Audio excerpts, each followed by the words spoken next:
Listo. Bienvenidos todos. Adelante, Karen. Bueno, buenas tardes. Les damos la bienvenida. Maestra, buenas tardes. Gracias por compartir nuevamente con nosotros. Pues estamos cumpliendo 5 años y por eso estamos celebrando de esta manera, brindando conocimientos, que es lo que nos gusta por parte del centro de CIEDPO, brindar a todos los que nos siguen. Bueno, voy a dar un poquito de su currículum, maestra. Bienvenida. Muchas gracias. Es licenciada en Psicología y maestra en Psicología aplicada en la Criminología por la Facultad de Psicología de la Universidad Autónoma de Yucatán. Es especialista en el Sistema Integral de Justicia Penal para Adolescentes por la Benemérita Universidad de Oaxaca, donde ha sido certificada como profesional especializada en la ejecución de medidas. Fundadora de Foco Rojo, Centro de Psicología aplicada en la ciudad de Mérida, Yucatán. Actualmente se desempeña como técnica de seguimiento y supervisión de medidas privativas de la libertad en el Centro Especializado en la Aplicación de Medidas Privativas de la Libertad en Mérida, Yucatán. Investigadora galardonada con el premio al mejor trabajo de titulación sobre derechos humanos de la CODEI en el Colegio de Abogados de Yucatán. Coautora de diversas publicaciones en temáticas relacionadas con la psicología jurídica, psicología penitenciaria, psicología de la delincuencia juvenil y demás temas afines. Docente de instituciones de educación superior, tallerista y conferencista. Le damos la bienvenida, maestra. Cualquier cosa, aquí estoy a la orden. Bienvenidos a todos. Muchas gracias por acompañarnos y comenzamos. Pues bueno, muy buenas tardes a todos. Muchísimas gracias por invitarme. Espero que podamos compartir en esta horita de trabajo algunos de los conocimientos que, pues, la experiencia con los adolescentes que están en conflicto y otras formaciones académicas, pues, me han permitido. Hoy vamos a platicar un poco del psicotrauma y los efectos que tiene sobre los adolescentes que están en conflicto con la ley. Y me gusta mucho empezar ese tema enmarcando.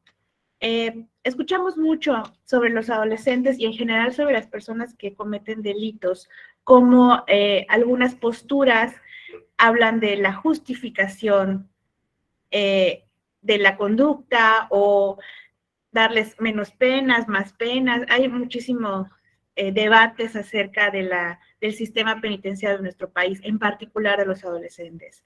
Hay posturas que nos hablan de que el tiempo que se les da actualmente es muy poco, que debería ser más, disminuir incluso la edad, pues, donde un chico o chica puede ser juzgado de manera penalmente en nuestro país. Digo, las posturas van y vienen.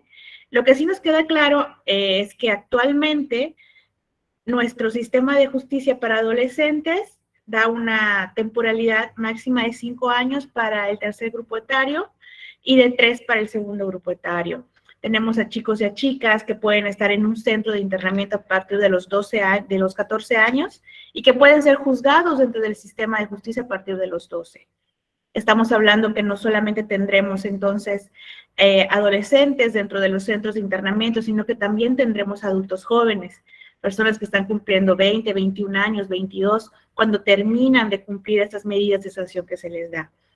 Y el enfoque o el lente del psicotrauma es uno de los pues estudios que están actualmente teniendo mayor impacto para el momento de explicar la conducta delictiva, pero no solamente explicar la conducta delictiva, sino ya mirar de manera más profunda el por qué los adolescentes y las adolescentes están cometiendo un delito y cómo el propio sistema de justicia, que dentro de uno de sus principios tiene que ser psicoeducativo, ser reintegrador, velar por sus derechos, cómo incluso el sistema, al no llevarse de la manera correcta o al no tener las herramientas suficientes, estamos en pañales con esta nueva ley realmente, 2016 a nivel de ley y aplicación, pues prácticamente nada. Cómo incluso este proceso puede llegar a representar un esquema de trauma, que esto al final de cuentas va a impactar a largo plazo al proceso de reinserción. Entonces vamos a comenzar después de esta introducción. La siguiente, por favor. Ok, ¿qué es el trauma? Hay que comenzar de manera como, de manera coloquial hablamos, ¿no? Es que si haces tal cosa, el niño o la niña se va a traumar.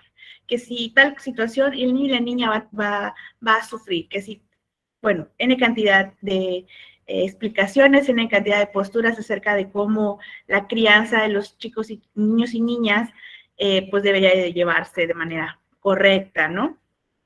Sin embargo, para nivel de estudio vamos a encuadrar que el trauma será este efecto, esta huella ocasionada al momento de que un evento lo percibimos como peligroso o amenazante para nuestra integridad. Pero no solo se queda ahí, porque también podríamos experimentar situaciones de trauma al percibir que la integridad de otra persona o de un grupo de personas también está siendo o podría llegar a ser violentado.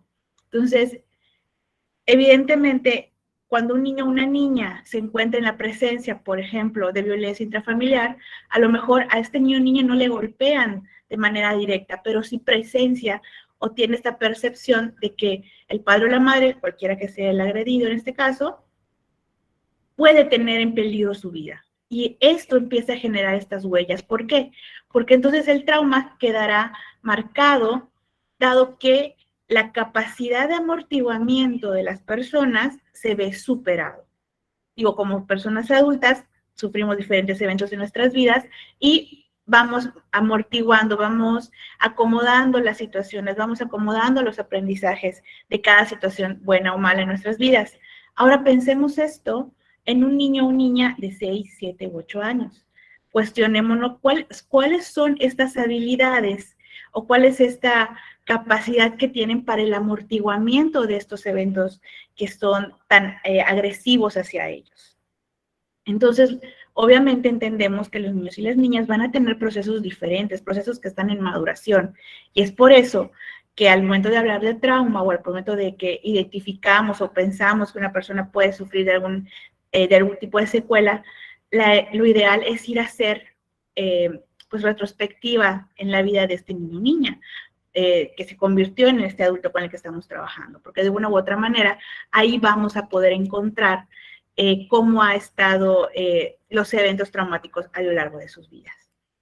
Entonces, resumiendo, el trauma va a ser todo evento que percibimos como amenazante y que al mismo tiempo no tenemos las capacidades de amortiguar los efectos de esta amenaza. Obviamente, en algunas ocasiones esta sensación o esta percepción va a provenir de una fuente de peligro real, pero también podría venir de una fuente que no necesariamente tiene evidencias de realidad. Por ejemplo, hay algunos estudios de niños, sobre todo en Europa, que han hablado mucho de esto, donde se les han hecho investigaciones con ellos a nivel de entrevista, a nivel de historias clínicas, de que no presenciaron los atentados, por ejemplo, del tren de Madrid, pero tuvieron estas secuelas.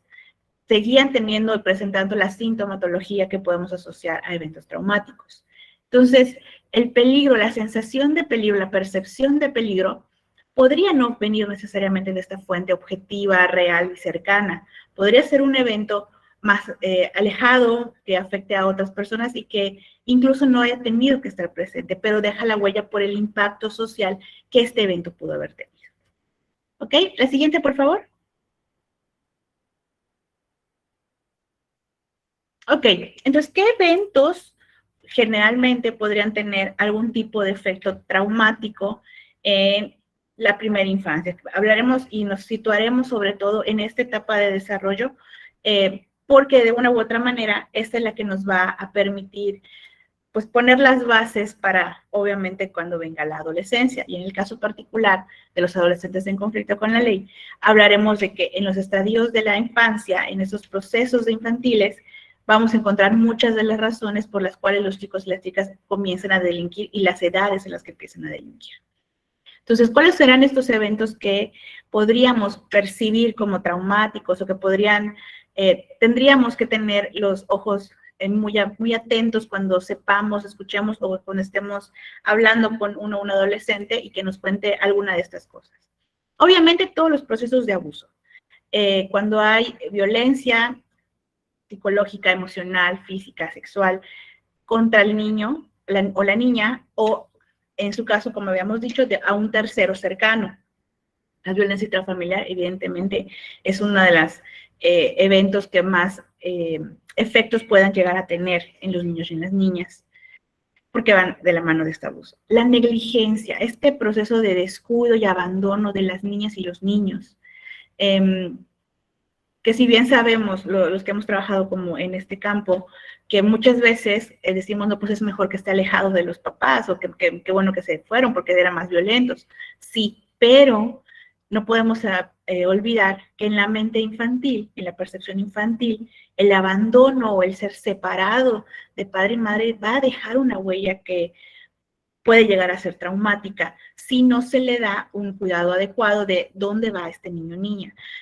Si entra a una institución, si entra con otro familiar, si va a haber cercanía. Entonces, hay como muchas esferas que hay que mirar cuando hablemos de negligencia, sobre todo de cuando tenemos que separar a los niños y las niñas de sus familias.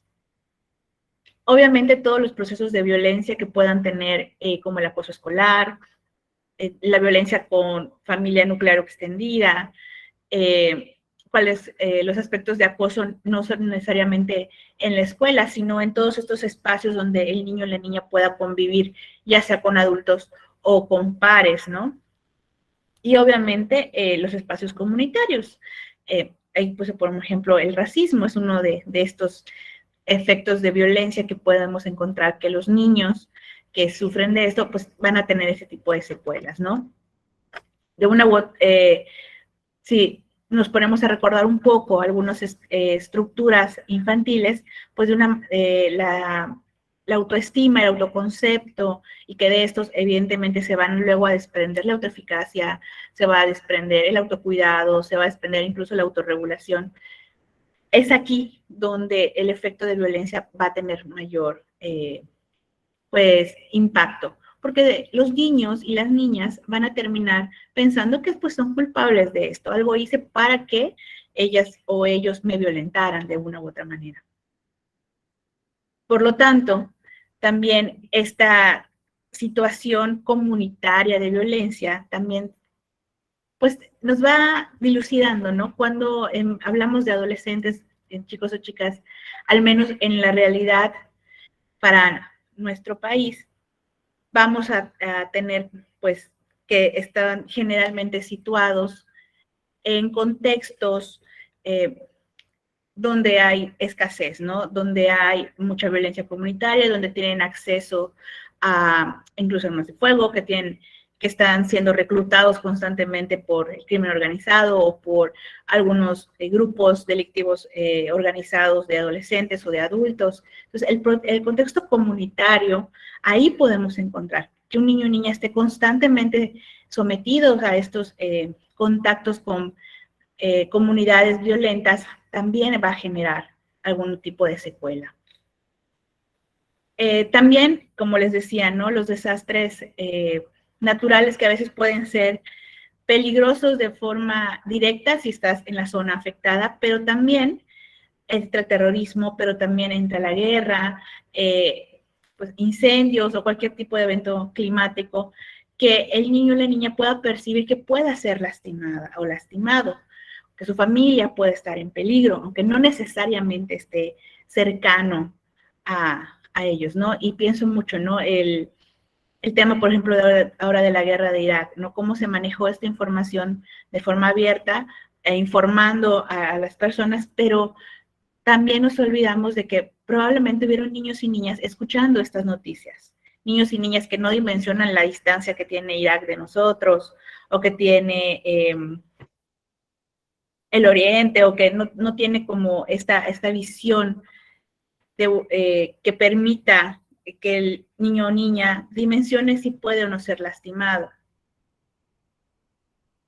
Al final de cuentas, cuando estos eventos, como los desastres, afectan directamente a los niños y las niñas, vamos a mirar temores muy grandes y muy desproporcionados, que así es como de las primeras secuelas de los niños y las niñas. A veces miedos totalmente poco dimensionados, incluso para los niños, comienzan a presentarse, ¿no? Temor constante a salir a la calle, incluso el miedo a la idea de poder irse a otro espacio o la constante necesidad de que se le repita que está seguro. Puede ser una de las sintomatologías o que los niños están buscando como este amortiguamiento. Y nos lleva también un poco a la reflexión. Bueno, que cuando sentamos a un niño o una niña a escuchar una noticia, ¿se le explicamos? ¿No se le explicamos? Preguntamos si está entendiendo lo que está escuchando. Pues en la imagen, ¿no? De padre, madre que llevan a sus hijos, están en el auto, por ejemplo, y ponen las noticias, pues está escuchando constantemente el niño y la niña, pues eventos violentos, que si robaron no sé qué, que se asaltaron aquí, que si el homicidio de acá. Entonces, ¿cómo estamos manejando esta información masiva y cuál es el efecto que puede tener en nuestros niños y niñas, ¿no? También eventos que implican aspectos de la salud, o sea, de la integridad física, de nuevo, de la propia persona o de un tercero o tercera cercano. Vamos a ver un poquito más adelante, ¿no? Que los efectos de las consecuencias, no, cuando hay un evento que implique la salud, no solamente van a ser de percepción, sino que va a haber en el niño o la niña este dolor porque fue lesionado, porque tuvo un accidente, porque tenemos que operar, etcétera, etcétera. Y ahí se conjugan estas dos situaciones, hacen potencialmente más traumático el evento que implica la salud en niños y en niñas. Y más si queda algún tipo de secuela física, porque esto de nuevo va a sumar a su construcción del autoconcepto. Y obviamente después miraremos que también hay eventos como la muerte de seres queridos, sobre todo cuando no hay un acompañamiento positivo de parte de los padres, ¿no? Que si bien están en sus propios duelos, como ejemplo, ¿no?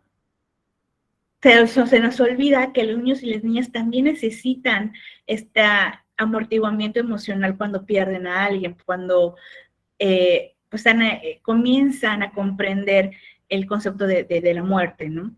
Si es un padre o madre el que fallece o la que fallece, todavía más.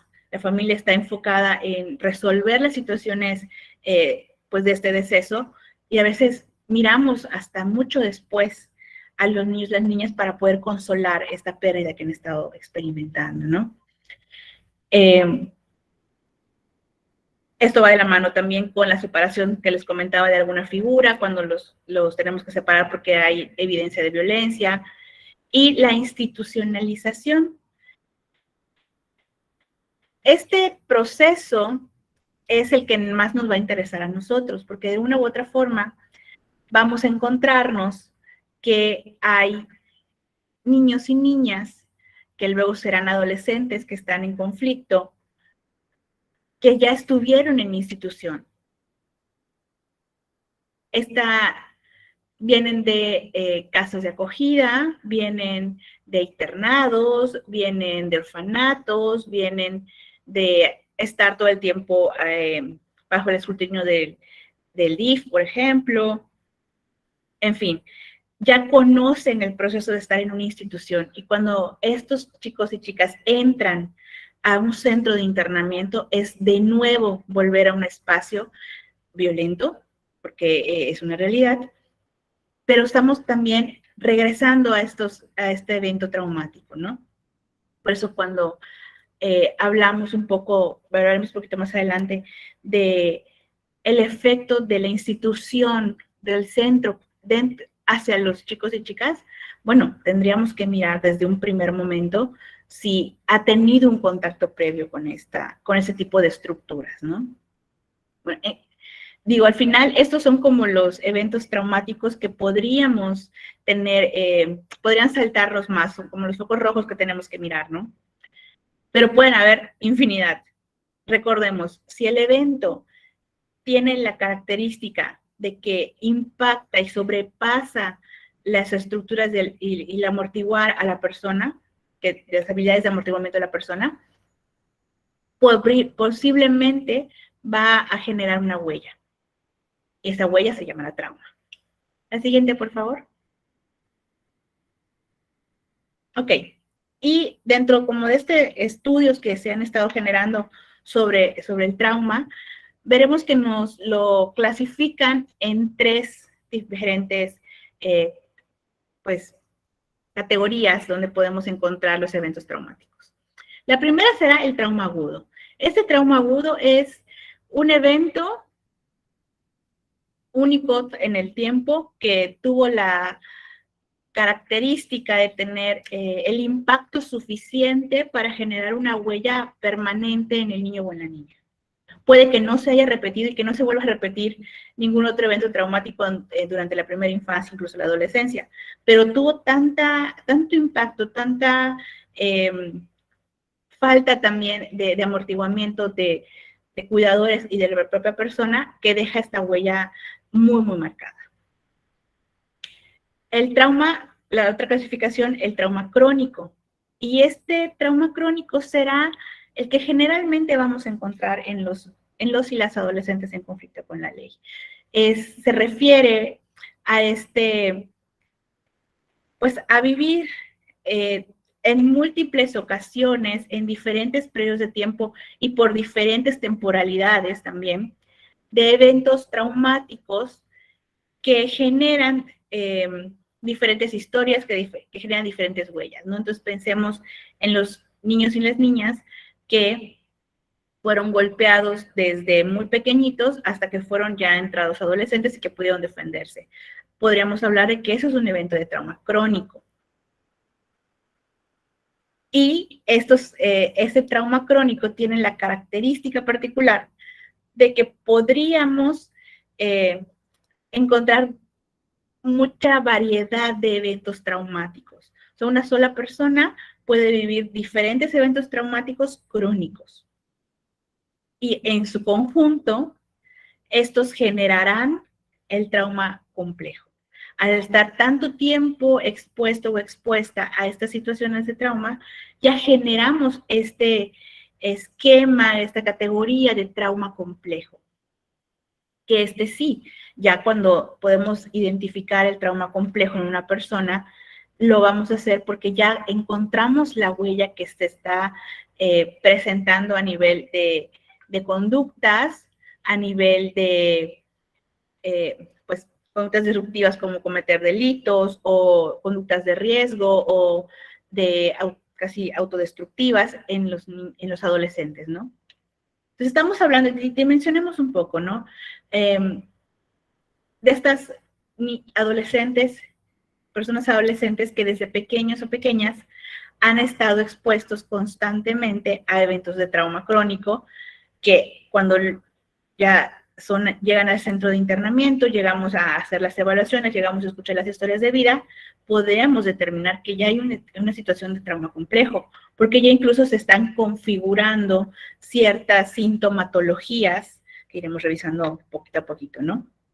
Pero de una u otra manera, estas personas han estado pues, toda su vida en situaciones que los han victimizado, hasta el punto que ya los miramos dentro de las instituciones, siendo ellos los que victimizaron a otra persona, o incluso pues, a nivel social, ¿no? Como es la situación de los delitos contra la salud, que es un impacto social, ¿no? Entonces, esa es la dimensión más o menos que tendríamos que empezar a mirar cuando hablamos de las y los adolescentes en espacios de trauma. Que, por desgracia, en nuestra realidad mexicana, esto pasa muchísimo. Y nos encontramos constantemente con historias de victimización una y otra y otra y otra vez. Y estamos en presencia de chicos y chicas que dicen, cometí un homicidio, pero no me acuerdo de nada. Y podríamos en algún primer momento pensar, bueno, no está mintiendo, no me quiere decir lo que pasó. Aquí sería regresar y cuestionarnos qué evidencias puedo yo tener de que hay un efecto de trauma complejo, que realmente este adolescente en conflicto no puede recordar el evento que pasó, porque ya tiene un tema de disociación. Entonces, vamos a seguir con la siguiente diapositiva, por favor.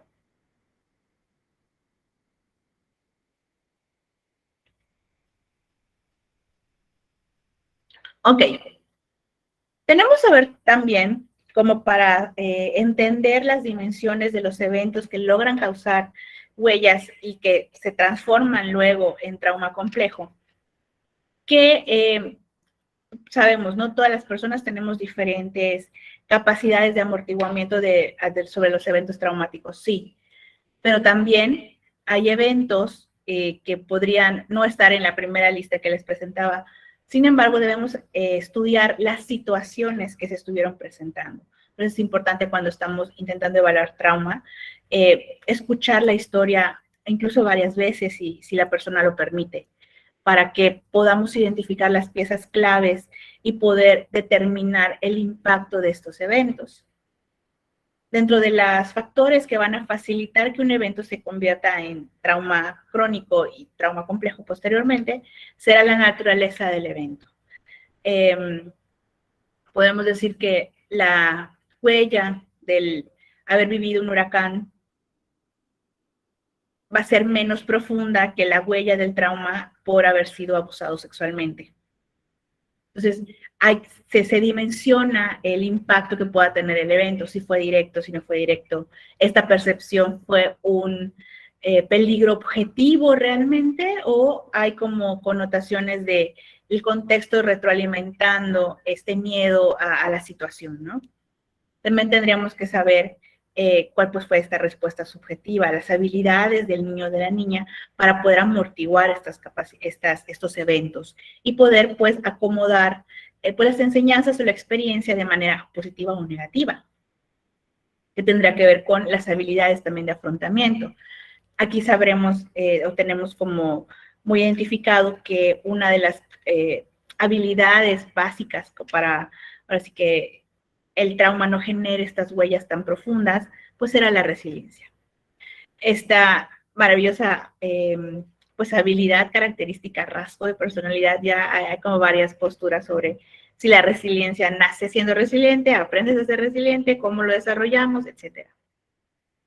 Pero sin embargo, las personas que son más resilientes, es probable que los eventos que puedan los eventos no sean tan abrumadores para ellos o ellas, y por lo tanto no se sobrepasen las capacidades de amortiguamiento del evento traumático.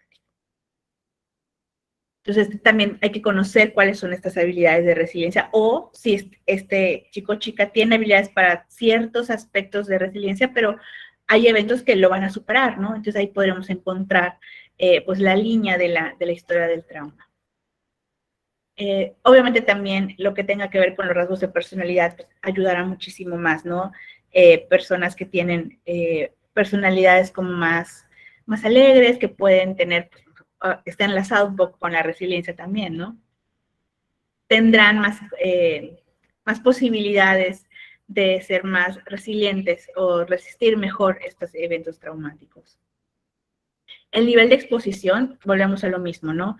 Si es un evento agudo, será pues, una vez y a lo mejor podemos trabajar con esta otra vez, pero por esta única vez. Sin embargo, si estamos hablando luego de eventos que de una u otra manera se han estado presentando constantemente y son cercanos y se genera esta pues violencia tan grande contra los niños y las niñas, evidentemente van a generar muchísimo más secuelas de trauma. Y también pues este sistema de apoyo que podríamos tener, observar en la familia, que podríamos observar ya sea nuclear o extendida, si hay adultos, hubieron adultos que pudieron ayudar a sobrellevar esta carga del evento, ¿no?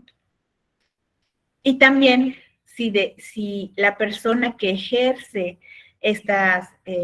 eventos de trauma, que es la que facilita que haya estas situaciones de trauma, es parte de esta red de apoyo, ¿no? Entonces los eventos, podemos decir, ¿no? Que los eventos de violencia física, sexual o psicológica que son ejercidos por algún miembro cercano de la familia, van a ser los más que desarrollen huellas de traumas, van a ser aquellos que generen muchas más secuelas. Sin embargo, también nos encontraremos con la ambivalencia. de los niños y las niñas que son algunas veces violentados o violentadas, que quieren seguir en contacto con los violentadores o las violentadoras, porque de una u otra forma, esta es su red de apoyo.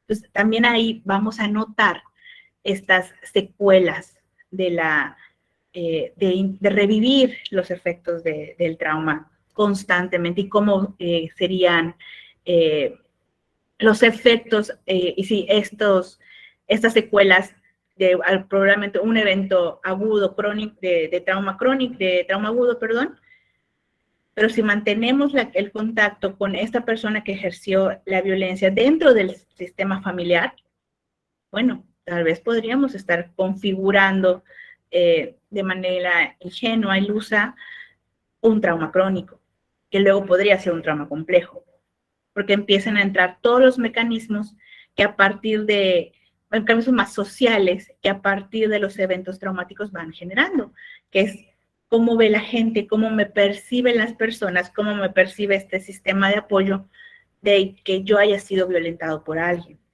Volvemos a lo mismo, pensemos en niños y niñas que se están configurando apenas estas estructuras de su autoestima, su autoconcepto, su autovaloración, ¿no?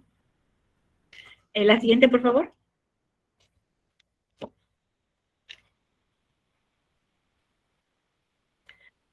Bueno, así como para resumir, ¿no? El trauma complejo será entonces esta exposición a múltiples eventos traumáticos que van a tener un impacto a largo plazo, que tienen efectos en el desarrollo, que ahorita abundaremos un poco en el tema del desarrollo, y que ocurren con frecuencia en el contexto del niño o de la niña. A esto nos vamos a referir cuando hablemos de trauma complejo. Y es el trauma complejo el que va a generar todas las posibles conductas que lleven a un niño o niña a convertirse en una persona adolescente en conflicto con la vida. ¿Okay? La siguiente, por favor.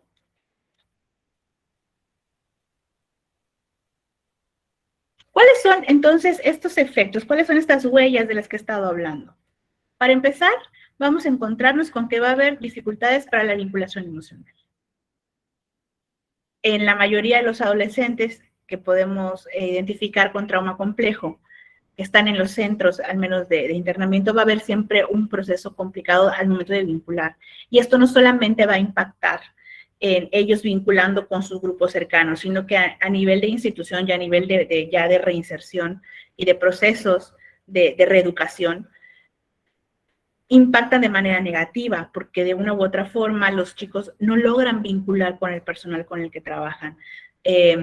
Se vuelven violentos incluso con este personal que está intentando acercarlos, modelarlos, generar espacios seguros, incluso estas buenas intenciones, ¿no? De generar vínculos al momento de estar trabajando en orientaciones psicológicas, pues incluso en terapia formalmente pues hablada, va a ser muchísimo más complejo, porque tienen dificultades muy evidentes al momento de vincular. Cuando empiezan incluso a vincular, van a presentar conductas evitativas, van a presentar conductas de autosaboteo, y nos topamos mucho con van muy bien, van muy bien, van muy bien, están perfectamente trabajando con su psicólogo, con su trabajadora social, con su criminólogo, etcétera, y de un día para otro ya no quieren ver a estas personas. ¿Qué está pasando? Tendríamos que mirar si hay dificultades en esta vinculación y cómo trabajar las dificultades de la vinculación. Que evidentemente eso es el rechazo total también a todo lo que podamos practicar, llevarlos a la reflexión o guiarlos. Vamos a encontrar que hay un retraso en el neurodesarrollo. Varios estudios de neuroimagen que han estado realizando en Harvard han tenido pues datos bastante fuertes realmente cuando nos presentan imágenes de cerebros de niños que han sufrido trauma o sufren de trauma complejo versus chicos y chicas que pues no lo presentan, ¿no? Y las imágenes nos dejan claro que los chicos y chicas que no han tenido ningún tipo de evento que podría configurarse como traumático, tienen las conexiones sinápticas en toda la corteza prefrontal, a nivel como de imagen neuronal, o sea, todo iluminado casi, ¿no? El cerebro está desarrollándose como se esperaría que se desarrolle un cerebro infantil. Versus los que han estado, que ya tienen diagnósticos de trauma complejo, que vemos secciones apagadas de este cerebro infantil. Hay la pérdida estructural de sinapsis, hay el poco desarrollo de estructuras, sobre todo en la corteza prefrontal, que es pues donde ahora sí que nos vuelve lo que somos, ¿no?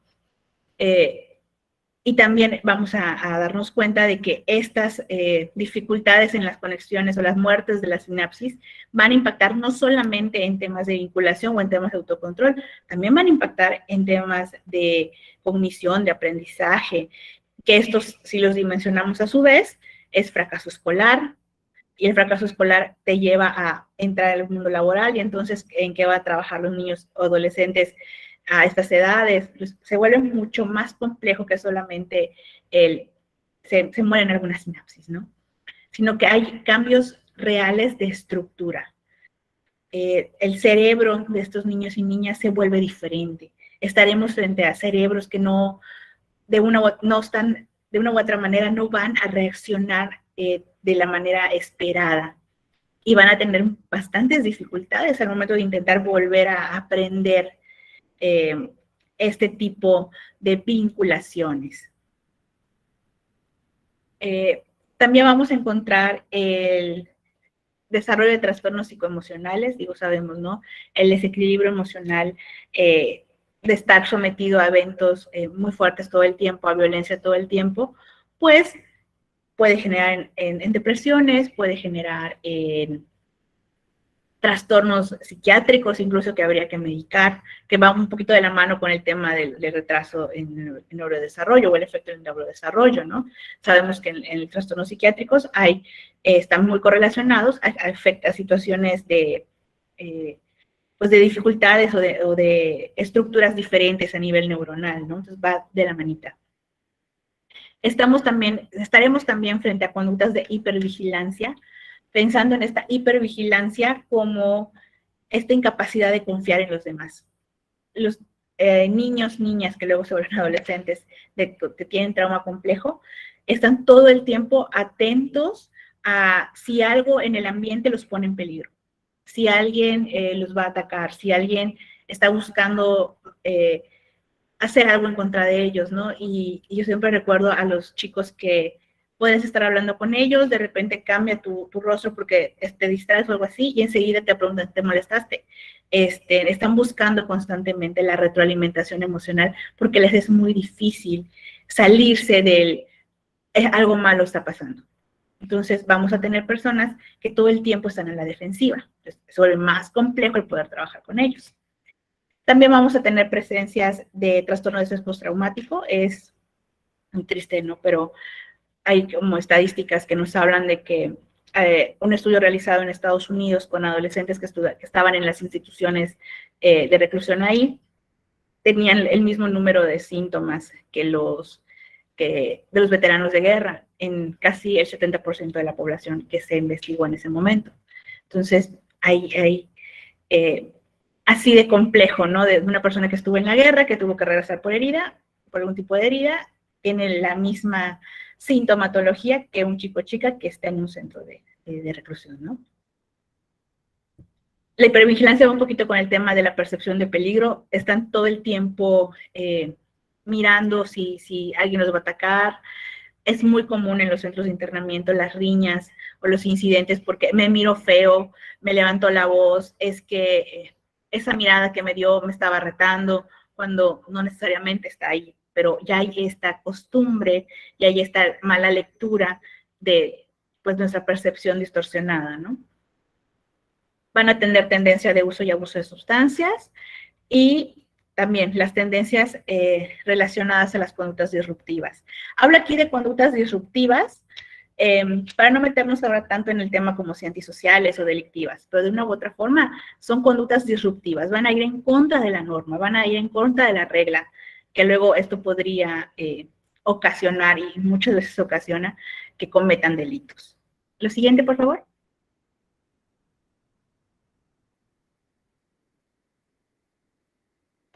Y eso es como para que nos quedemos pensando un poquito, ¿no? Los niños y las niñas son esta primera infancia, el momento donde más se generan estas huellas del trauma, donde más podemos mirar a niños y niñas que están constantemente expuestos a múltiples situaciones de violencia, pero también son las etapas que menos se cuida. Si de por sí el tema de la salud mental es, que ahorita la pandemia vino como a reactivar estas visiones sobre la salud mental de las personas, bueno, ¿y los niños? ¿Y qué onda con la salud mental de los niños, no? Esto ya venía desde antes de la pandemia y la pregunta era la misma. ¿Qué estamos haciendo? ¿Qué estructuras nos da pues, el Estado, nos dan los sistemas de protección que tengan que ver con la salud emocional? Y no solamente eso, sino con prevenir que los niños y las niñas estén expuestos a esquemas de violencia, ¿no? Y que lleguen a desarrollar trauma complejo. La siguiente, por favor. Un poquito de los efectos ya como más entrando en el tema de adolescentes, que tendrá que ver con, hay afectaciones en las estructuras de la corteza prefrontal que tendrán que ver con las capacidades de las funciones ejecutivas, con la regulación emocional. También vamos a tener que hay alteraciones y hay distorsiones en esta percepción del peligro, en estos mecanismos de huida o lucha que de manera instintiva tenemos, ¿no? Y pensaríamos, bueno, que no hay tantos efectos, pero sí, estos estudios de neuroimagen han señalado este cambio en la sinapsis de la amígdala, que es esta parte tan instintiva en los seres humanos. ¿Qué quiere decir esto? Un niño o niña que sufre trauma complejo, que su cerebro, su estructura neuronal cambió, se distorsionó, en estructuras tan profundas de nuestro cerebro como la amígdala, tan instintivas, bueno, esto querrá decir que estos efectos lo van a acompañar la mayoría de su parte de su vida. Yo me atrevería a decir incluso que toda su vida. Ya hay una afectación que es muy compleja eliminar, y como siendo mal uso realmente de esta palabra como eliminar, pero va a ser muy difícil que deje de tener este instinto de ser hipervigilante, de ser rebelde, de tener esta distorsión del peligro. Pues va a ser como muchísimo más complejo, ¿no? La siguiente, por favor. Bueno, y aquí es como una relación muy directa. Niños y niñas que han estado expuestas o expuestos a situaciones de violencia y que desarrollaron trauma complejo, los vamos y los podemos traducir claramente a conductas disruptivas y conductas de riesgo. Son los dos aspectos que definitivamente van a estar entrelazados. Es casi, yo me atrevo a decir, el 95% de los chicos y chicas que están en conflicto con la ley, en un proceso legal o incluso ya en los centros de internamiento, han tenido historias de trauma. Tienen varios eventos traumáticos que incluso podrían configurarse como complejos. Va casi de la mano. Y obviamente estas vivencias de violencia se van a traducir a conductas disruptivas, a problemáticas en la gestión emocional, a problemáticas en el desarrollo intelectual, dificultades al momento de adaptarte a un contexto social, dificultades en establecer vinculaciones positivas con pares, con familia, incluso con pareja, y se va a ver disminuido el tema del desarrollo de la conducta prosocial, o de este esquema prosocial, ¿no? Las personas que están más adaptadas al entorno sociocultural de donde están viviendo, presentan muy pocas dificultades para seguir la norma. Digo, incluso de nivel proporción, las personas que cometen un delito son muchísimo menos que las personas que no los cometemos. Sin embargo, estos chicos y chicas ya están casi perfilados para ser parte de esta estadística que está haciendo conductas disruptivas. Si de por sí la etapa de adolescencia podemos tener claro que va a haber aspectos de rebeldía, es esperado incluso alguna conducta antisocial, bueno, con los adolescentes que han vivido efectos de trauma, que están experimentando los efectos de trauma complejo, es todavía más. más agudo, ahora sí que más difícil lidiar con estas dificultades conductuales, ¿no? Y son estos chicos que se salen de las manos, que, pues, de forma como muy burda de que los papás podrían llegar a hablar, ¿no? Es que ya no tengo control sobre él o ella, no puedo decirle qué hacer porque es demasiado, entonces habrá que ir a buscar más atrás, ¿no? La siguiente, por favor. Bueno, ¿cuál es la prevalencia de temas de trauma complejo en los adolescentes de nuestro país? De los adolescentes que están en los centros de internamiento de nuestro país. Este estudio se realizó en el 2017-18 por la Fundación Reinserto Mexicano y nos dieron estas estadísticas. Del 93% de los y las adolescentes en los centros de internamiento reportaron haber vivido uno o más eventos de trauma. Estuvieron las temporalidades expuestos a estas eventualidades. Digo, podrían haber sido traumas agudos, pero en la gran mayoría fueron traumas crónicos o incluso el trauma complejo. En cuanto a cuántos eventos más o menos en promedio tienen estos chicos, se detectó que al menos el 70% de los chicos que dijeron, sí, yo tuve una situación de trauma, fueron de 1 a 6 eventos. Y estos eventos pudieron haber sido desde familiares que están en la cárcel, vivir el divorcio de los padres, familiares que tienen problemas de abuso de sustancias, la negligencia y el abandono. Esos son los 4 más que tuvieron mayor porcentaje de prevalencia. Sin embargo, hay una lista muy grande. Les invito a que busquen este estudio de Reinserta, muy ilustrativo en cuanto a temas de trauma, porque también ahí nos dijeron que en sus análisis estadísticos señalamos que a mayor número de eventos traumáticos se comienza a menor edad la carrera delictiva. ¿Qué quiere decir esto? Si un chico o chica ha vivido estos 6 eventos en promedio, su edad de inicio de vida delictiva fue de 12 o 13 años. Y así vamos disminuyendo. En general, ¿no? Los adolescentes que están, al menos en estos periodos de tiempo, desde el 2018 para aquí, en los centros de internamiento, habían estado constantemente en presencia de eventos de trauma, eventos que pueden configurarse como trauma complejo. Lo cual, les decía al principio de esta conferencia, no es justificar el por qué están haciendo conductas disruptivas, es entender de dónde pueden provenir estas conductas disruptivas y sobre todo cómo los programas de intervención tienen que mirar estos esquemas de trauma para poder ser sensibles a la individualización de los programas de intervención, ¿no? Que es una cosa que maneja la ley como muy clara. El psicotrauma en los adolescentes que han estado en conflicto y que están en conflicto con la ley, nos explican muchas veces incluso las conductas disruptivas dentro de los centros de internamiento. Que si bien, tanto dentro de los centros de internamiento como aquellos que no tienen medidas privativas de libertad, o sea, que están afuera, que tienen que ir a sus sesiones o a firmar, como lo conocemos de manera coloquial, están experimentando, ya experimentaron estos eventos de trauma, ¿no? Entonces hay que ver cómo los programas de intervención pues se vuelven cada vez más sensibles a esta realidad del psicotrauma. La siguiente, por favor.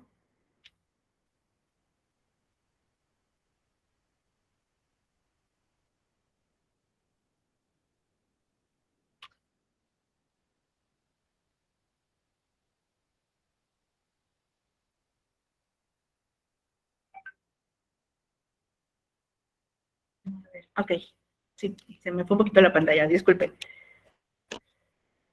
Bueno, estos mismos adolescentes, que son el caso mexicano, a lo largo de la vida han experimentado diferentes situaciones que van desde, como ven ahí, ¿no? El abuso físico, el abuso emocional, el abuso sexual, la violencia en la comunidad, haber sido ellos primeros víctimas, incluso de otros delitos, la violencia doméstica, las pérdidas, el que hayan sido agredidos lesionados físicamente, en que hayan sido víctimas de trata de personas, que hayan sido partícipes de accidentes graves, que hayan tenido secuelas incluso físicas, bueno, en fin, que hayan estado constantemente viviendo y experimentando situaciones que generaron el trauma complejo en ellos. No se queda ahí. Cuando llegan a un centro de internamiento, el hecho de estar en contacto con el sistema de justicia también en sí mismo es un esquema de trauma. También en sí mismo va a representar un evento que va a dejar huella de una u otra forma, ¿no? Y ya hablando como de sistema de justicia, lo ideal es que se amortigüe este efecto de trauma, de ser parte de un centro de internamiento, de recibir una medida de sanción, incluso de tener una medida que ellos solamente tengan que venir a firmar. Ya estamos hablando de violencia institucional que querramos o no querramos, y puede haber un cuidado de las autoridades impecable, sigue presentándose, porque los centros de internamiento siguen siendo espacios de violencia, ¿no? Siguen siendo espacios donde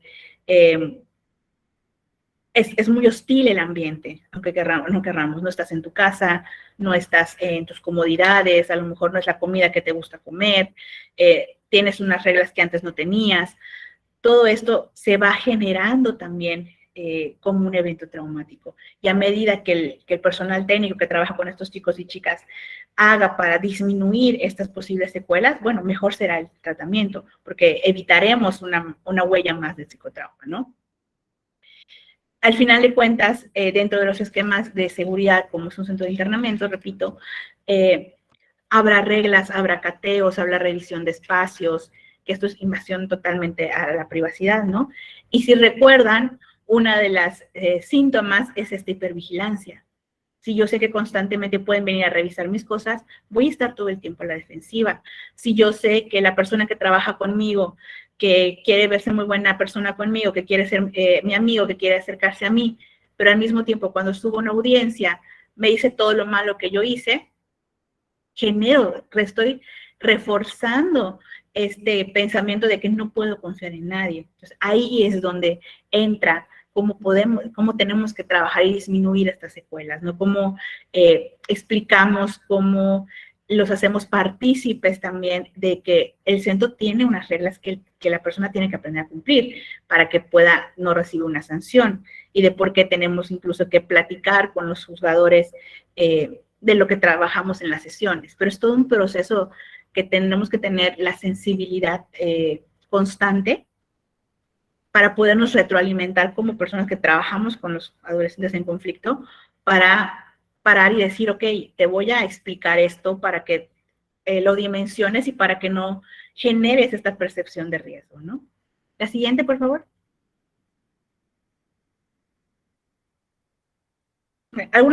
Rápidamente, alguna de las sintomatologías que vamos a ver y que observamos en los adolescentes en conflicto con la ley, e incluso en los adolescentes que no están en conflicto, pero que tienen esquemas de trauma complejo, será la reexperimentación constante. Estamos reviviendo a través de pesadillas, a través de pensamientos rumiantes, estamos observando que constantemente se hablan de eventos parecidos a los eventos traumáticos, que la persona puede no ser consciente de que está tendiendo a revivir estas eventualidades. ¿Y por qué digo consciente o no consciente? Porque a veces me ha pasado mucho con las chicas, por ejemplo, que han sido víctimas de algún tipo de delito sexual, que buscan parejas abusivas y siguen queriendo mantenerse en parejas abusivas, ¿no? Entonces está de una u otra forma reviviendo de manera muy inconsciente estos procesos de trauma, ¿no? Que es parte también de estos conceptos de autodestrucción y autosaboteo, ¿no? Están buscando patrones que saben que las van a lastimar porque ya las experimentaron anteriormente, ¿no? Están en esta constante experimentación. La hipervigilancia y la hiperagitación, que van muy de la mano, están constantemente a la defensiva, siempre están suspicaces, esos intentos de manipulación, lo digo como manipulación entre comillas, porque están intentando que sentir que están seguros, que tienen el control de alguna forma, a través de hacer trueques de, me voy a portar bien si tú me das esto, voy a dejar de gritar si ustedes me permiten hacer tal cosa. Están intentando regresar a tener el control para disminuir este estadio de inconformidad y de sensaciones como negativas de la hipervigilancia y la hiperagitación. Maestra, aquí nos pregunta Maricruz Romero, ¿ahí podría entrar la indefensión aprendida? Sí, claro, sí, totalmente.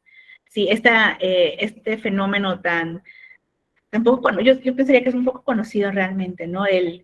No importa ya cuál es el caso de que yo me esfuerce en mi proceso de reinserción, si al final voy a salir y no va a pasar nada, va a seguir todo mal. Claro, sí, tiene que ver totalmente podría estar muy relacionado con el tema de huella de trauma complejo, porque al final de cuentas, esta persona que tiene estos pensamientos pesimistas constantemente, está volviendo a ser autodestructivo, está volviendo a ser autosaboteador, que de alguna u otra forma, si sale con este pensamiento, va a regresar a los espacios comunitarios de violencia o familiares de violencia y va a volver a repetir las conductas que lo llevaron a cometer un delito en primer lugar, ¿no? Pero ya ahí ya escalaremos a que ya no va a ser en el sistema de adolescentes, va a ser en el sistema de adultos, que implica todo otro proceso de violencia, ¿no? Sí tiene que ver, está muy, muy relacionado. Otra de las sintomatologías será elevación y la insensibilidad. A veces cuando los chicos se les tacha de insensibles, que no les importa nada, que no les interesa nada, que les da igual, muchas veces tiene que ver con este tema del trauma complejo, de antes me importaba y yo hacía las cosas para que todo estuviera bien y me salía mal de todas formas. Va totalmente de la mano, ¿no? Tienden mucho a aislarse, a no querer participar, aquí no voy a tener amigos, aquí no le importa a nadie. Tiene que ver con esos esquemas de trauma complejo. Y finalmente la disociación, que es la que yo les comentaba, ¿no? Hay eventos en que los chicos, me ha tocado en ocasiones trabajar con chicos que dicen no recordar el evento que cometieron, no recordar que cometieron un delito. Y podríamos pensar, bueno, está ocultando información. Pero si luego nos vamos más atrás, podríamos encontrar diferentes eventualidades donde el escape era disociarse, era, ya no estoy aquí, no estoy pendiente de lo que está pasando, olvido el evento que pasó, me desconecto de la realidad. E incluso, lo vemos de la otra parte también, hay chicos que estando en estados de disociación han cometido delitos. Recuerdo un caso, por ejemplo, donde el chico recordaba que estaba muy enojado, que se estaba peleando con alguien, y lo siguiente que recuerda es que estaba bañado en sangre. No recuerda qué más, pero luego sabe que, o le dicen que empezó a golpear a esta persona con la que estaba discutiendo hasta que la mata. No pudo detenerse porque no tenía conciencia de sí mismo en ese momento. No tenía el autocontrol suficiente para detenerse a pesar de que ya no estaba en peligro. A eso también le podemos llamar disociación. Eso es algo que pasa muy, muy, muy frecuentemente en los adolescentes en conflicto con la ley. Señalan que no recuerdan, que no saben cómo comenzaron a consumir sustancias, por ejemplo, ¿no? Que nosotros pensaríamos, bueno, la primera vez que a lo mejor consumiste cocaína, marihuana, cristal, metanfetaminas, vas a recordarlo, porque fue sumamente intenso. Pero dicen, no lo recuerdo. Y podría ser real, ¿no? O sea, esta palabra de podría ser real lo que nos está diciendo, no tendríamos necesariamente que desconfiar y pensar nos está ocultando información. Tendríamos que saber si hay o no estos esquemas de psicotrauma en ellos, ¿no? La siguiente, por favor. Bueno, dentro de las conductas que podemos observar como de forma más clara o más común también dentro de los adolescentes que están con esquemas de trauma complejo será que se enojan, son hostiles, están constantemente percibiendo que están en peligro, están todo el tiempo a la defensiva, no confían en las personas, son poco adaptables, no les gustan los nuevos esquemas, no quieren ser parte de las comunidades dentro de los centros de internamiento, no quieren participar en los programas, les da igual, son muy resistentes al cambio, tienen mucha resistencia a que puedan ser reorientados. Es muy difícil luego trabajar con estos chicos que tienen esquemas de psicotrauma. Tienden a tener conductas muy agresivas de manera verbal o física, rechazan el apoyo de cualquier adulto y sobre todo de los adultos positivos, ¿no? Están totalmente, no quieren saber de nadie que les ponga una regla. Y obviamente hay como mucha dificultad para el autocontrol, sobre todo los esquemas de autocontrol y de gestión emocional son los que más vemos afectados al momento de trabajar con un adolescente en conflicto.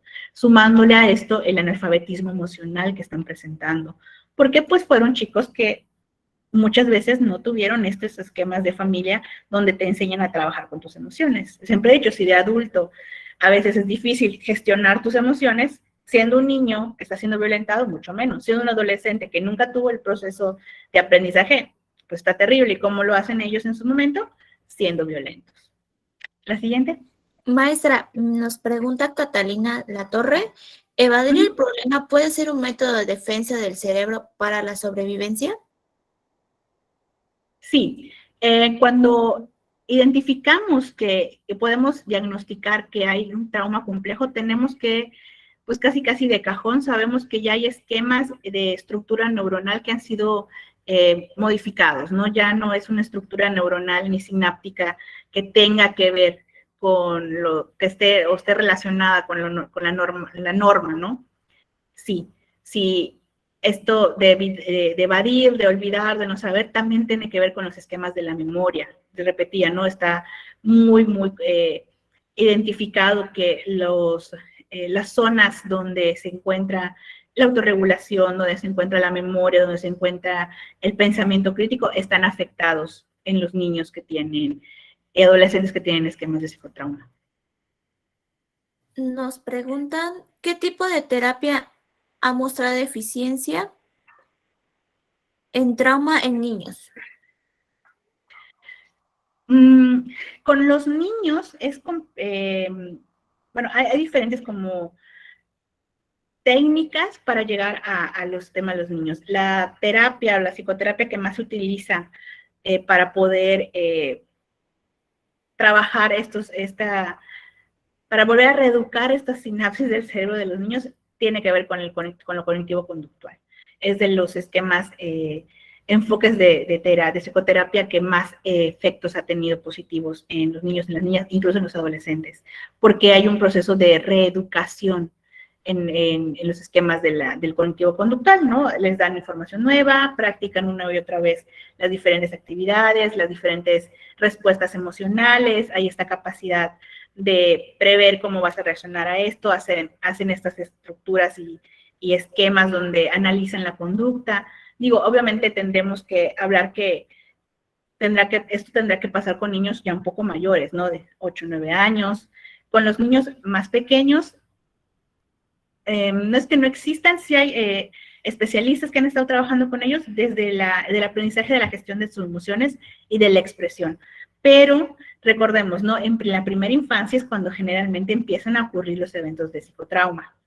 Entonces estamos apenas, la intervención en estos esquemas de primera infancia será para prevenir que las huellas del psicotrauma escalen a otros momentos de la vida de los niños y las niñas.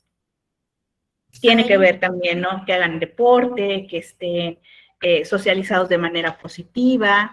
Hay mucho trabajo que hacer también con las familias, porque son las estructuras familiares y las dinámicas familiares muchas veces las que generan esos esquemas de psicotrauma. Entonces, hay por ahí más o menos. Justo en las últimas diapositivas les voy a presentar 4 ejemplos de psicoterapias que han estado trabajando. Vamos para ahí. Maestra, también nos mencionan qué programas socioeducativos manejan los centros para la atención a los jóvenes, y Karino Ernesto nos pregunta cómo maneja el tema de los conflictos, de qué manera incluyen el tema de cultura de paz y sana convivencia. A ver, voy con la primera. ¿Me repites la primera, por favor? Claro. ¿Qué programas socioeducativos, manejan los centros para la atención a los jóvenes? Varía en todo el país.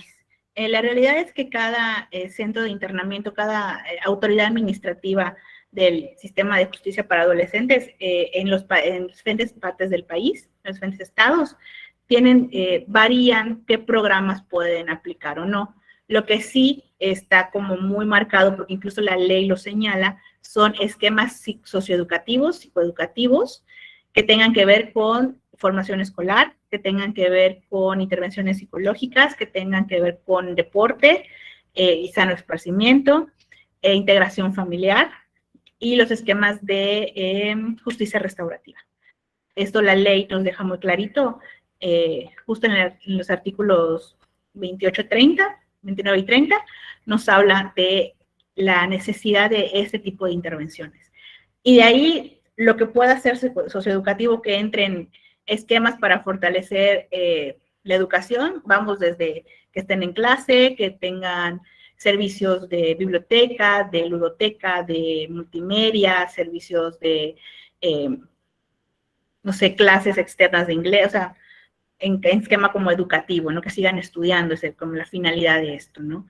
Y a nivel psicológico, desarrollo como integral, emocional, los diferentes psicólogos que están incrustados en los centros de internamiento, pues tendrán sus propios enfoques. La gran mayoría trabajamos desde los esquemas cognitivo-conductuales, dado que está pensado para que haya una resolución de problemas, para que haya una psicoeducación de diferentes aspectos, ¿no? En el caso particular de Yucatán, que es donde yo me encuentro ahora, hay desde talleres de violencia, de género, de sexualidad, incluso aquí tenemos formación laboral, por ejemplo, van a talleres de herrería, de sastrería, digo, hay varias, el esquema es muy grande, es tan amplio como las posibilidades y la individualidad de cada estado. ¿El siguiente? Sí. Había otro, no, es un comentario. En Chile se incorporan a la formación escolar normal, se crean talleres de gobierno para que todos, a través de la música, deporte, las artes, tienen acceso a internet, cable, Netflix, etc. Sí, Chile es uno de los países junto con Madrid y Barcelona, me parece, que están hablando de comunidades abiertas, así se les denomina. Estas comunidades donde lo que menos buscan es que los chicos estén aislados o separados de su comunidad, ¿no? Entonces van por la mañana a los esquemas de trabajo o escuela, pues como cualquier chico o chica, y luego regresan a esos esquemas de comunidades abiertas donde reciben su terapia, los ayudan en la escuela, están socializando. Es un esquema muy innovador, ha tenido muy buenos resultados. Por desgracia, nuestro sistema de mexicano, les decía, 2016, apenas estamos viendo este cambio de paradigma que garantiza los derechos. Por ahí vamos, ¿no? Ahora hay mucho más chicos que están en esquemas de externación, que tienen medidas donde tienen que ir a recibir tratamiento, pero están en sus casas, están en escuelas, los mandatos judiciales dicen que tienen que trabajar, que tienen que estudiar, etcétera. Muy bien, aquí también hacen otra pregunta, maestra. ¿Cree que el psicoanálisis funcione para el apoyo en terapia para la inserción social? ¿Y usted qué opina de Foucault sobre lo que opina de los centros de reinserción? El psicoanálisis, debemos recordar que incluso desde los principios del psicoanálisis en sí mismo, tiene que tener ciertas características. El psicoanálisis pensado como en esas estructuras, digo, desconozco mucho del tema, sinceramente, ¿no? Pero lo que sí puedo decir es esto. El psicoanálisis necesita de ciertos esquemas de personalidad, yo me atrevería a decir incluso de culturización de la persona, que sea una persona con un poco de estudios un poquito más elevado, que tenga alguna capacidad de análisis y de insight, tal cual. Es difícil que los chicos y chicas que están en los centros de internamiento tengan estas capacidades de insight, porque volvemos a lo mismo. Estamos hablando de personas que desde la primera infancia hasta ese proceso de adolescencia no han tenido esta socialización ni esta modelación de vamos a pensar sobre ti mismo.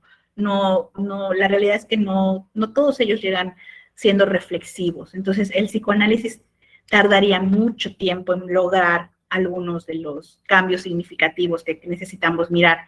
Pienso también que la máxima de tiempo que puede trabajar un adolescente en un centro, que puede estar en un centro de internamiento, son 5 años. Sabemos que procesos de análisis que pueden ser hasta de 10, 15, 20, para que haya algún tipo de proceso de cambio, ¿no? Entonces es muy difícil que el psicoanálisis tenga cabida ahí por estas características particulares del enfoque. ¿Y qué opino de Foucault? Foucault tiene esta, concuerdo en muchos aspectos, como que los centros de internamiento son espacios de violencia, sí. Son espacios para donde se están educando a las masas. Pues también, al final de cuentas, los centros de internamiento lo que están buscando es que regresen a la sociedad y se puedan adaptar a la sociedad de la manera más positiva posible.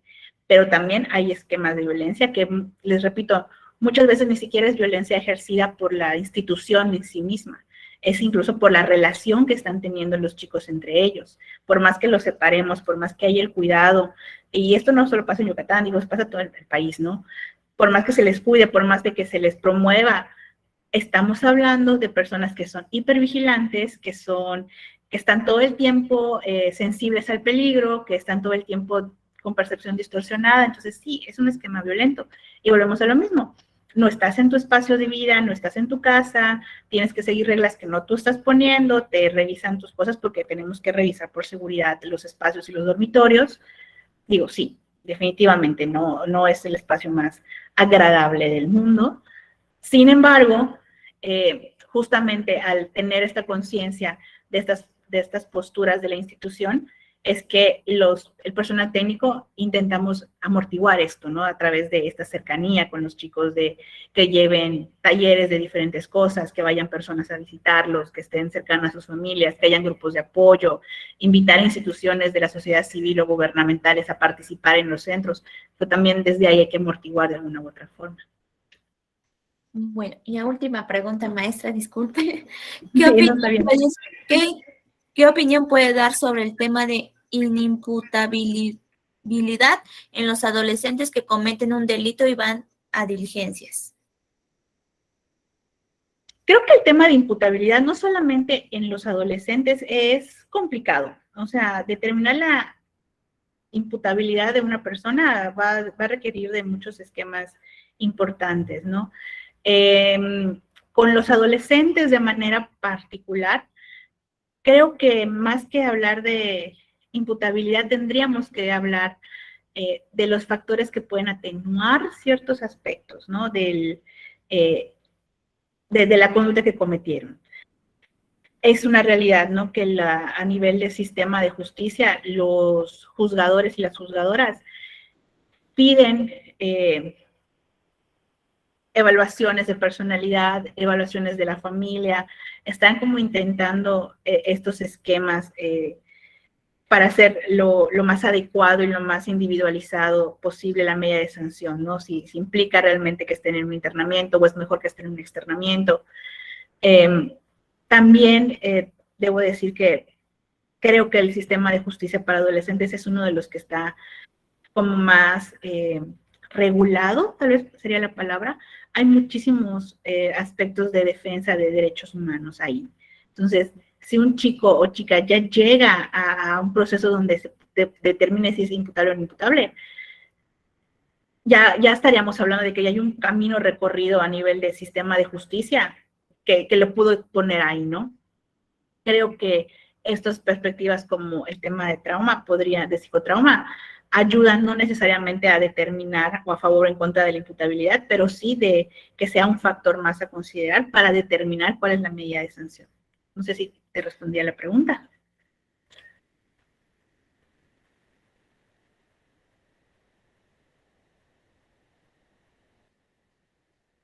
¿Alguna más? No, continuamos para culminar. Ninguna más, maestra. Gracias. Okay. Entonces, aquí como el esquema de los recordatorios y la disociación, eso es muy importante, sobre todo cuando estamos trabajando en los centros de internamiento. cuando algunas conductas que comete el propio personal u otros chicos dentro de los centros se vuelve un recordatorio de los eventos traumáticos y genera los procesos de disociación. Por ejemplo, si a un chico o chica ha tenido desde pequeño contacto con la policía, siendo la policía un esquema violento que los separó de su familia o que se los llevaban a cada rato, o que veía cómo arrestaban a alguien, que obviamente esto es, recuerden, percepción de mi peligro para mí o para otro. Cuando llega a un centro de internamiento, está con los guías técnicos, que están en los colores de los policías, que están como autoridades, que están en el mismo esquema de esta figura de autoridad totalmente aversiva para mí. Entonces, constantemente me recuerda a este trauma y constantemente me está provocando que yo sea agresivo, que yo sea grosero, que intente pegar, que intente golpear, que me ponga rebelde, e incluso que llegue a tener esquemas de disociación, que empiece a discutir sin darme cuenta, ¿no? O empiece a ser violento con mis compañeros sin que tenga la capacidad de autorregularme porque estoy en un esquema de disociación. La siguiente.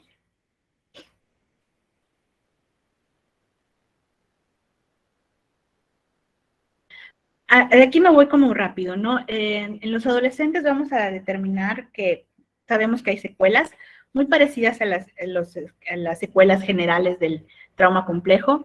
Hay afectaciones en los esquemas de apego, de vinculación, dificultades en esta parte.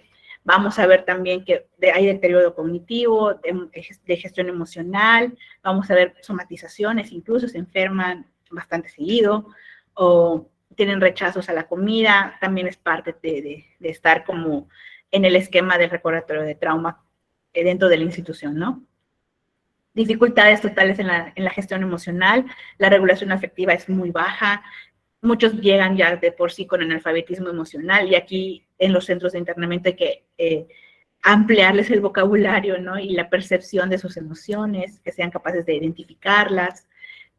La disociación es como de los más preocupantes, porque sí vemos que hay problemas de memoria, deterioros, hay despersonalización, empiezan a olvidar cosas, y sí pasa, ¿no? Los chicos muchas veces hablan de esto como, es que me dio el carcelazo, ¿no? Los adolescentes y los adultos hablan del carcelazo, el famoso carcelazo. No es más que un proceso de disociación. Empiezan a ver fantasmas, empiezan a escuchar cosas, empiezan a soñar, tener pesadillas, empiezan a olvidarse las cosas, pierden el sentido del tiempo. Tiene que ver con el tema de disociación, el famoso carcelazo, ¿no? La siguiente, por favor. Tienen bajos temas de control de su comportamiento, que vamos desde los impulsos hasta las conductas autodestructivas. Vamos a ver pues, dificultades en el aprendizaje, dificultades en las funciones ejecutivas y obviamente algunos van a impactar directamente en los temas de autoconcepto, autopercepciones en general, ¿no? Tiene que ver la imagen corporal, va a tener que ver con la baja autoestima, algunos sienten vergüenzas y culpas, o sea, vamos a identificar cierta sintomatología que de una u otra manera cuando estamos ya trabajando directamente con ellos tenemos que como ir rastreando de dónde vienen todas estas dificultades, ¿no? Y en la mayoría de sus casos vamos a poder configurar esquemas de trauma crónico, incluso de trauma complejo. La siguiente, por favor. Bueno, ya que les hablé de todo el proceso de trauma y de estas afectaciones, ¿cómo podríamos qué son las habilidades o cuáles son estos aspectos que son tan importantes que lo trabajemos al momento de estar frente a un adolescente en conflicto? Para empezar, la reina de desarrollo de habilidades era la resiliencia. Que si les decía que si naces con ella, que si la desarrollas, aquí hay que apostar a que podemos ayudarlos y facilitar que desarrollen estas habilidades asociadas a la resiliencia, ¿no? Gracias a ella van a tener ellos estas capacidades de amortiguar más los eventos que ya vivieron, incluso los futuros, ¿no? Esta resiliencia va a ser clave, es muy importante, ¿no? Que los programas de reinserción en general tengan este esquema como un eje transversal, ¿no? A enseñar a los chicos a ser resilientes, no solamente de los eventos que podrían experimentar de manera personal, sino resilientes a veces a familias criminógenas, a contextos criminógenos. Entonces, esta resiliencia va a ser como básica, ¿no? El mejoramiento de las redes de apoyo, que haya conexiones con el esquema escolar, que quieran estar en la escuela, que quieran seguir estudiando, como una herramienta que les pueda dar luego un control, de seguridad, ¿no? A nivel como de conseguir un empleo que al menos esté lejos o alejado de temas delictivos. El desarrollo de habilidades sociales también será importante. Fortalecer su autoestima, fortalecer y darles un sentido de vida. Muchos de ellos dicen, pues, ¿para qué hago esto si al final va a ser lo mismo? Esta indefensión aprendida que se hablaba hace ratito. Mejorar esos esquemas de sentido de vida y definitivamente la autoeficacia, ¿no? Que los chicos sean capaces de mirarse como agentes que pueden lograr cosas positivas. La siguiente. Digo, hay diferentes tratamientos, ¿no? Dentro de los que yo tengo conocimiento que son más efectivos, la mayoría de esos han sido generados en Estados Unidos. Hay algunas adaptaciones a nuestro país. Está la intervención cognitiva conductual para traumas en los esquemas de escuela, que serán estos programas que van buscando justo no al adolescente en conflicto, sino al niño en etapa infantil, que podemos trabajar con ellos todavía, podemos amortiguar estas huellas de trauma. Otro programa que trabaja es la regulación del afecto o trauma, del efecto del trauma, donde lo que se busca es amortiguar, que la persona le dé un sentido, que el niño, la niña, incluso el adolescente, le dé un sentido a la experiencia, que pueda ser algo positivo, que no haya como el aprendizaje y la repetición de patrones violentos hacia otras personas. El siguiente, por favor. Okay. No, la siguiente, la anterior, perdón, la anterior. Les decía, ¿no? El tema de la terapia cognitivo-conductual es de las que más ha probado eficacia por la misma estructura del tema cognitivo-conductual.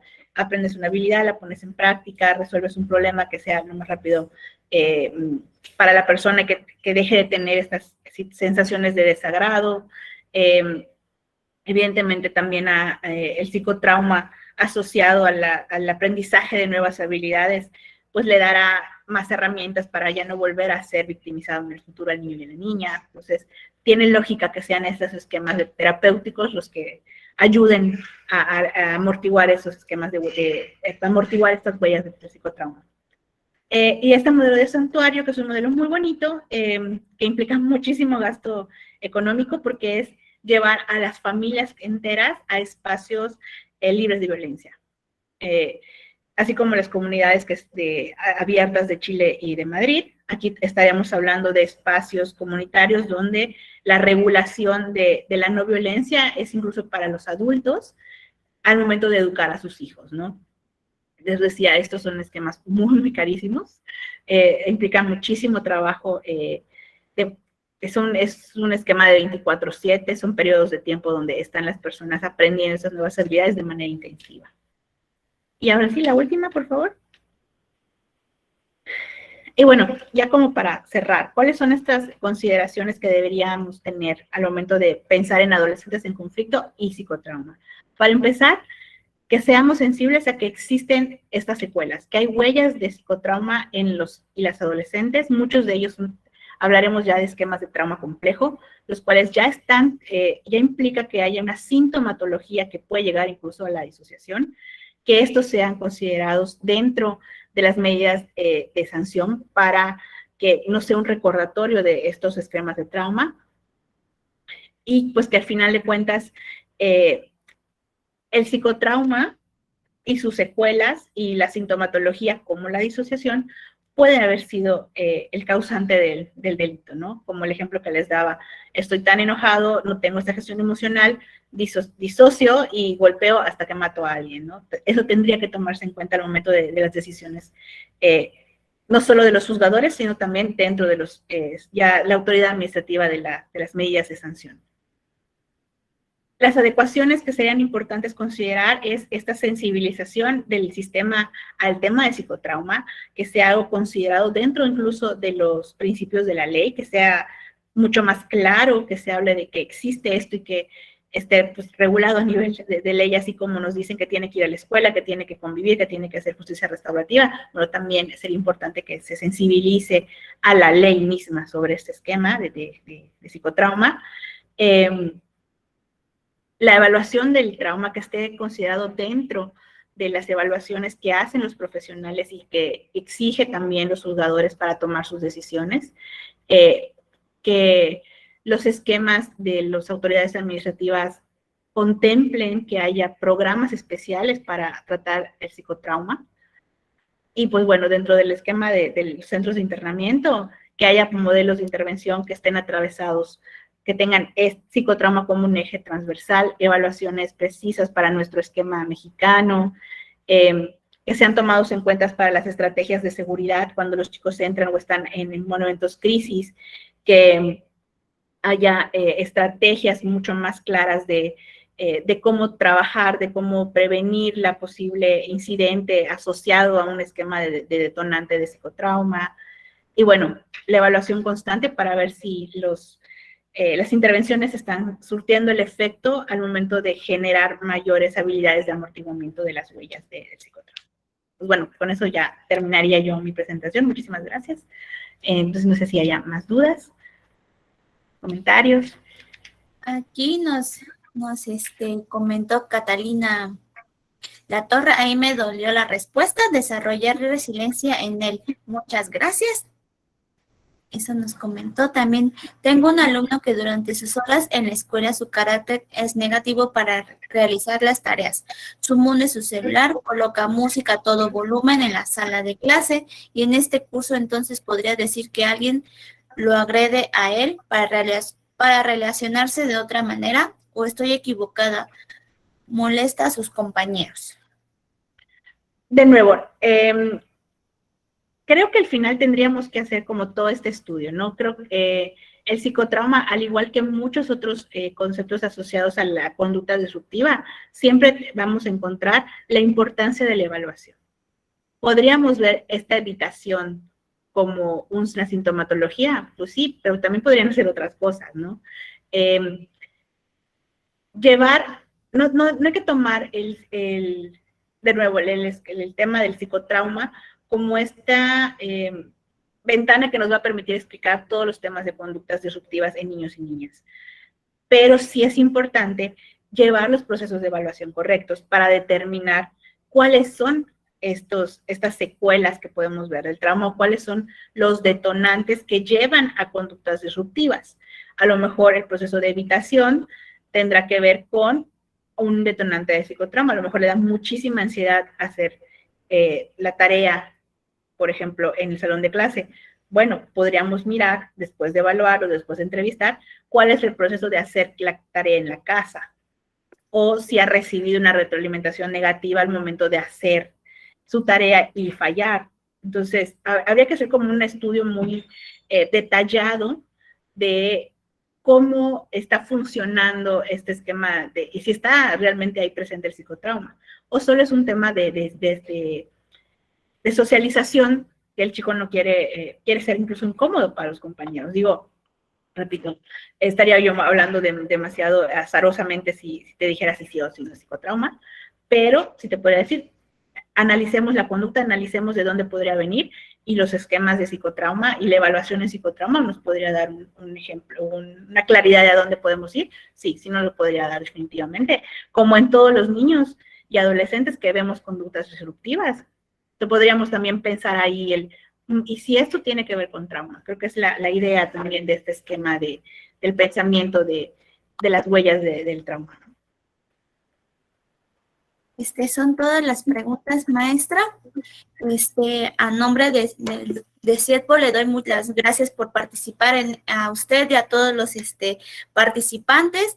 Queremos brindarle también un pequeño reconocimiento y ya también se lo estaremos haciendo llegar. Muchas gracias.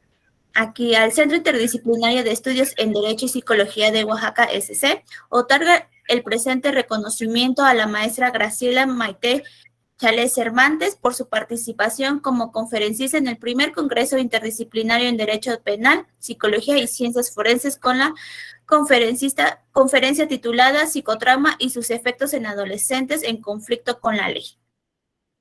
Muchísimas gracias. A usted, maestra, muchas gracias a todos ustedes que nos acompañaron, fue un placer. También recuerdo a todos los participantes que el día de mañana a las 5 de la tarde en sus de hora de México, de la Ciudad de México, inician los talleres simultáneos a los que se hayan inscrito. Si tienen alguna pregunta para la maestra, también todavía se puede. Maestra, estamos a la orden. Pues muchas gracias por sus preguntas, muy interesantes sus puntos de vista y pues si tienen alguna pregunta, igual en los últimos minutitos podríamos resolvérselas.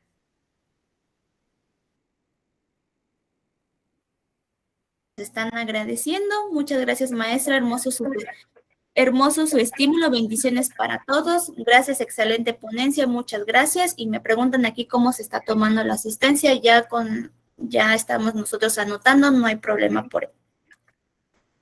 Un saludo a Chile, nos mencionan también. Pues no hay más preguntas, maestra. Muchas gracias y excelente ponencia de nuevo. Muchas gracias. Buenas noches a todas y todos. Buenas noches, gracias por estar aquí. Nos vemos el día de mañana a las 5 p.m. para sus talleres. Que tengan bonita noche. Gracias igualmente. Gracias, hasta luego.